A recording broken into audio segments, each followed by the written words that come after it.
Thanks for Tex here. Today we're going to be looking at this Thermaltake Level 20 VT Micro Chassis, ideal for ITX and Micro ATX motherboards.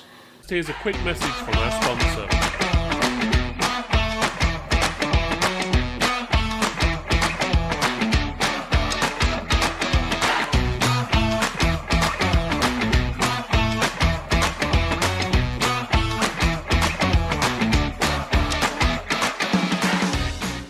Okay, so here we have the Thermaltake Level 20 VT, which is a micro chassis for Micro ATX and ITX boards.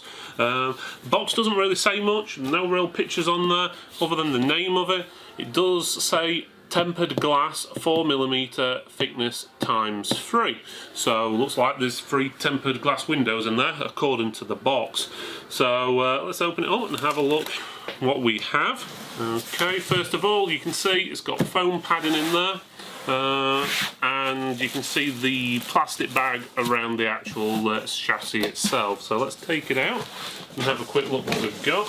So now we've got to take the foam off. There we go. And the plastic bag. It does have a nice bit of weight behind it, so that's always a good sign. So here we go, and you can see the tempered glass straight away. So you've got tempered glass on the top, which does seem to have a ridge or a gap where you, ventilation or air should go in and out for ventilation for the machine, so that's a good idea.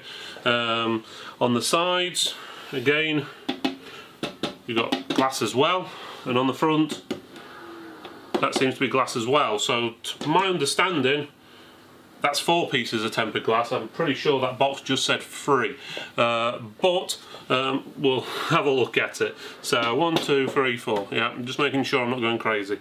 So not much of a air gap there, in all honesty, if that is the main source of cooling. If you've got, like, say, some fans or a radiator on the top, would be nice to see if you could adjust this, like on some things. Let's say, example, my camera mount. If I want to adjust the height where the camera is, you can just twizzle them round, and basically it allows it to go up and down. So it would have given it a little bit more air room for those who wanted it, and then obviously people who don't necessarily need it, they could have it on the minimum setting. And that's the first sign. But it is quite a nice, attractive case. Again, all sides the glass, apart from obviously the back and the bottom. But let's have a look at the panel first. So looks like we've got 2 audio sockets, so headphone and microphone, USB 3.0, USB 2.0, reset, that's going to be a hard drive, SSD load light, and then you've got your power button there. Right, let's have a look at the back. So on the back of the case, as we can see here, it looks like everything's held in by thumb screws, or the sides. Apparently these sides, which is quite interesting, you can actually move them around, so you can have whichever side you want where, so they're interchangeable. We'll have a look at that in a few minutes. You've got a nice bit of room on the back for cooling. There's your motherboard with 5 PCI Express, or PCI slots should I say, and then your power supply will go there. Obviously you've got some limitations with size of things putting it in here, but again it is still quite big, even though it's classed as a micro chassis. In all honesty, it's probably a little bit shorter than a standard Micro ATX case, but it's a lot wider, so in reality you'll probably find the actual cubic measurement inside is probably not that far off a standard ATX tower. So this is a level 20, a VT as we said. It is their pocket rocket of the level 20 series, offering massive support inside and ATX footprint. It's got a 200mm fan pre-installed at the front, as well as a great liquid cooling support. Again, it does look like you've got plenty of room up here to attach, potentially, I'm guessing, 2 240mm radiators up there, which would be ideal. You could have one for your GPU and one for your CPU. But otherwise, on their documentation, it does say it comes with 4mm tempered glass sides. But the box, and I just double checked, that definitely says free. So not sure what happened there. Otherwise, as I said, supports micro ITX and micro ATX boards. The RRP for this is around £80, but I've had a look online, and most places are selling it for more likely around about the £95 to £100 mark. But again, depends on time of year, stock availability and everything else. According to this, you can fit, even though it's already got one 200mm fan already pre-installed in the front, you could potentially swap that out for two 120mm or two 140mm or a different 200mm fan. The top, you could support 420mm fans or 240mm fans. On the rear, you can support 120mm fan or one 140mm fan, sorry.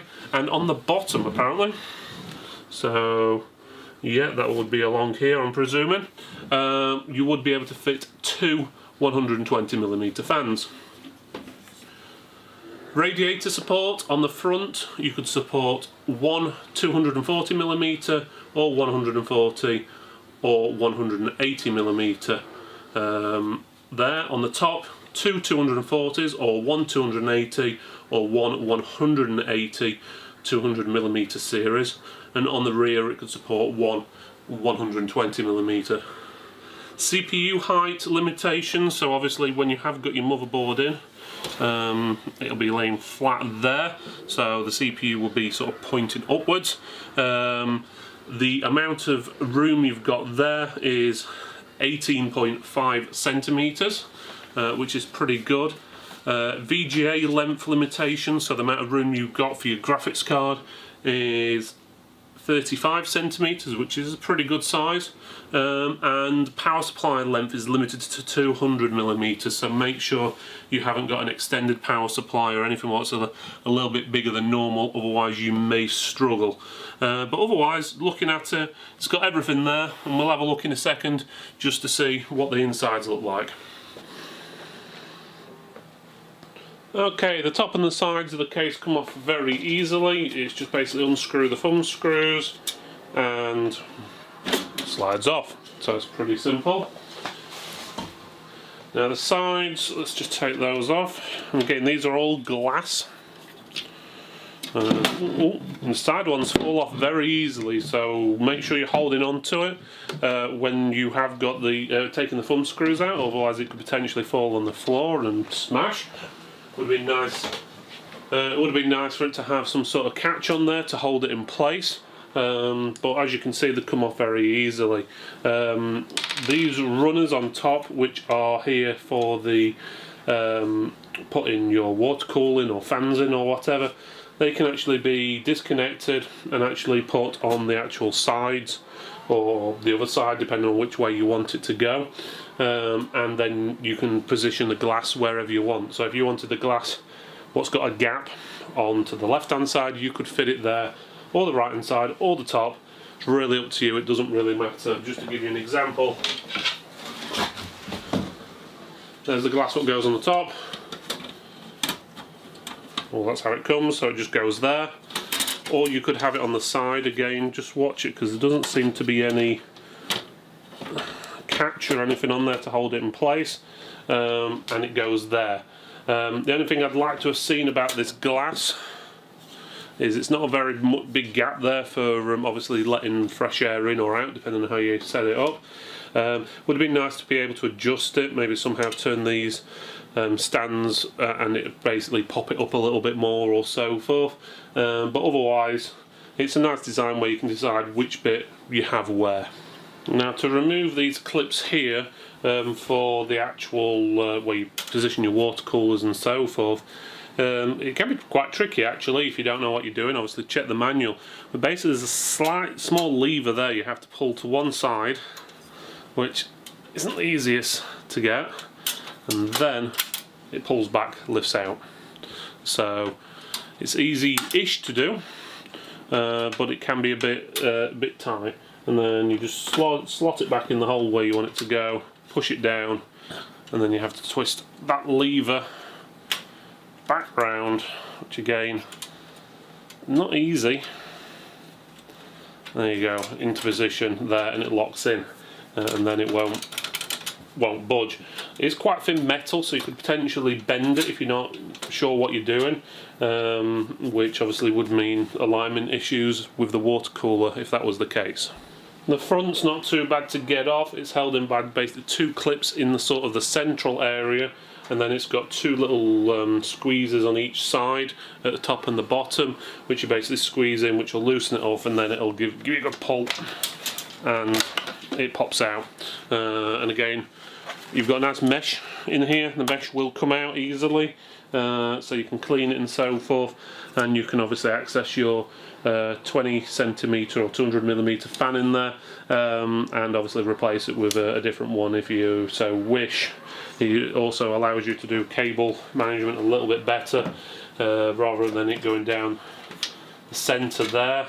You probably want it going down one of the sides, depending on which way you get the motherboard set up inside the machine and where you're wanting the glass and water coolers and so forth. All the cabling, what comes inside the machine, looks good. Looks like it's got plenty of length to it. It's rubberized, or at least some of it is. That's got more of a rubber finish to it. It feels more rubbery. That just feels like a plastic finish, to be honest, than a rubber. One disappointing thing is on the audio and the looks like the USB 2 connection there. They've got the rainbow connections on the end. They really need to put some sort of boot-in system on there so it covers the ends up. Or replace it with black cables. Some cases they do this in for different manufacturers, but it's a thing we're seeing quite common with a lot of cases. You spend a lot of money on it, you want it all to match colour scheme, and then you've got to plug those into the motherboard. And you've got these multicoloured cables there, and let's just say the whole of the machine is black inside. Then you've got that, and then you're going to have to either put some sort of boot on there yourself, or somehow put some sort of paint or something on there to actually make it look right. Otherwise you're going to have a nice black machine and then these little white, red, yellow cables sticking out. As you can see here, you've got 3 solid state drive bays, or 2.5-inch bays should I say. They just unscrew like that and pull out, and then you can position them exactly where you want along the side there, so you could bunch them all up together if you wish, and so on, but it's just basically thumb screws in, which is pretty good. You can, unfortunately there isn't the fittings on the other side of the board to do that, so it would have been nice to be able to have a choice of putting them on either side potentially, but there's no way to actually do that. Even though there's not physical room, it would have been nice to have the option, obviously if there was room.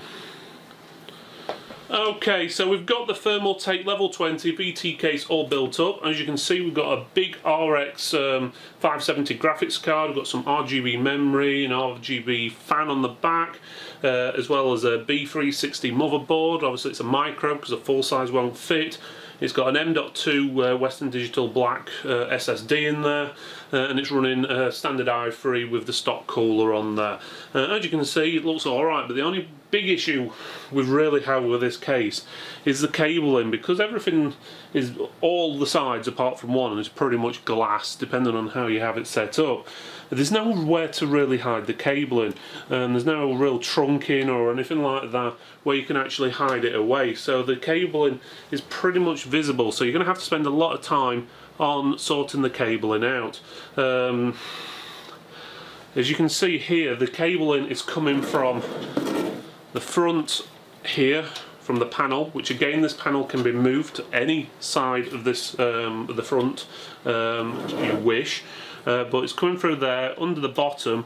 You can fasten the cabling into there, but then it's got to go up round the edge to plug into here.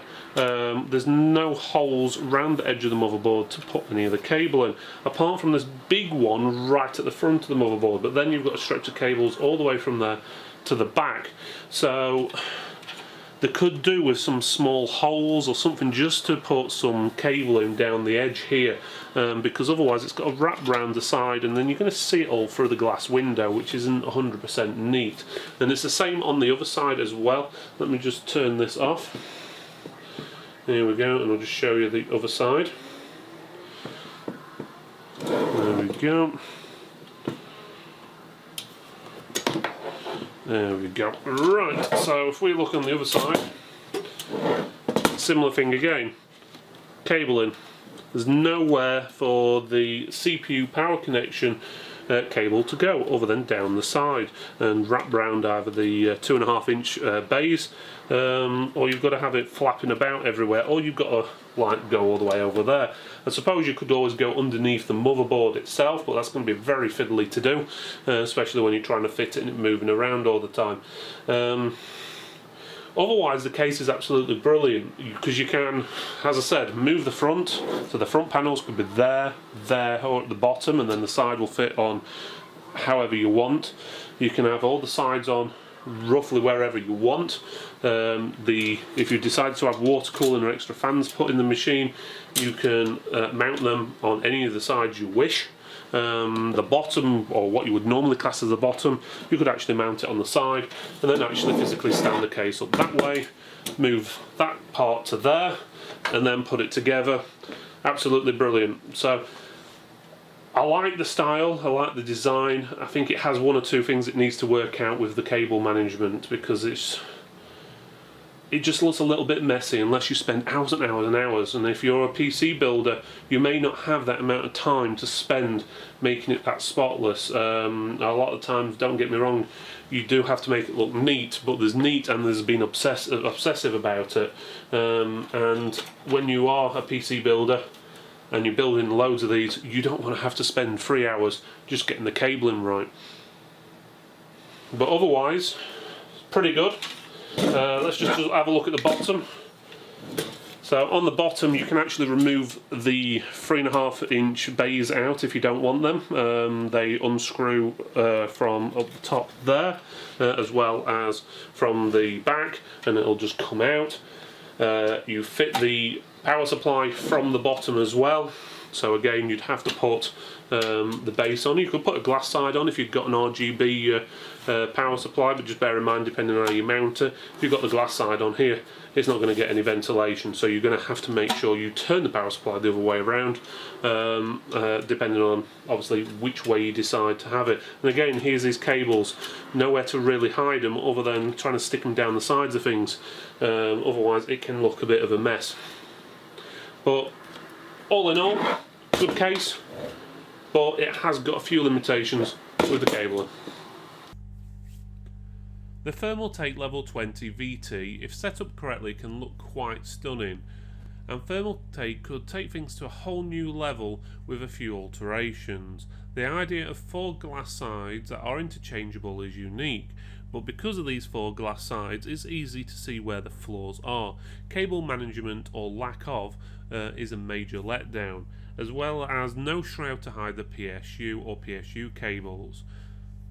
You are only able to position the water cooler radiator or fans on the left or right side and not the centre, and this can make the computer look a bit too asymmetrical. Don't get me wrong, it's not a bad case, it just needs a lot of time spending on it to get the cable management just right. If you make computers for a living, then you'll have to make sure you bill extra for spending more time sorting the cabling out. Some form of ducting would have been nice for the case, as well as some cutouts around the motherboard where you could actually feed the cables through. So the standout point is interchangeable glass. The positives are basically the concept of the case is a good one. You've got the interchangeable glass, as we've mentioned, pretty much able to design it to your wishes, removable 2.5, 3.5-inch bays, and can be positioned whichever way you want, upside down, sideways, and so forth. The negatives is basically there was no real way of tidying the cables up, so you're going to have to spend a lot of time doing that. And unfortunately, because there's so much glass on it, you can see every little mistake or every bit of cabling showing. It could do with some booting system on there to hide the cables. The audio cables and the USB 2 cables both have rainbow wires showing at the end, so if you've got a nice colour-coded scheme going, everything's black, the machine looks really nice, and then you've got these rainbow colour effects again with the glass sides all around it, that'd be obvious to see. So they need some booting or something sorting with those cables. Could have done with more fans out of the box. It only comes with the one fan as standard, and that's the 200mm one on the front. And I would like to see a bit more ventilation in the form of the way the glass is. I like the idea of having a gap between the glass and the chassis. It would have been good if you could do that on the other panels as well. If you're willing to put the time in to this case, then yes, you can make it look amazing, and it'll probably look one of the better cases on the market, but you will have to put a lot of time in to sort that cabling out. Due to the uniqueness and the concept, we're actually giving this a silver award, so it's got a good award there. If you enjoyed this review, please feel free to check our website, which is tech4tex.co.uk, or clicking the link in the description. If you would like to see more or watch more of our products, don't forget to subscribe, and don't forget as well to like and share. Thanks again for watching, and I'll see you next time.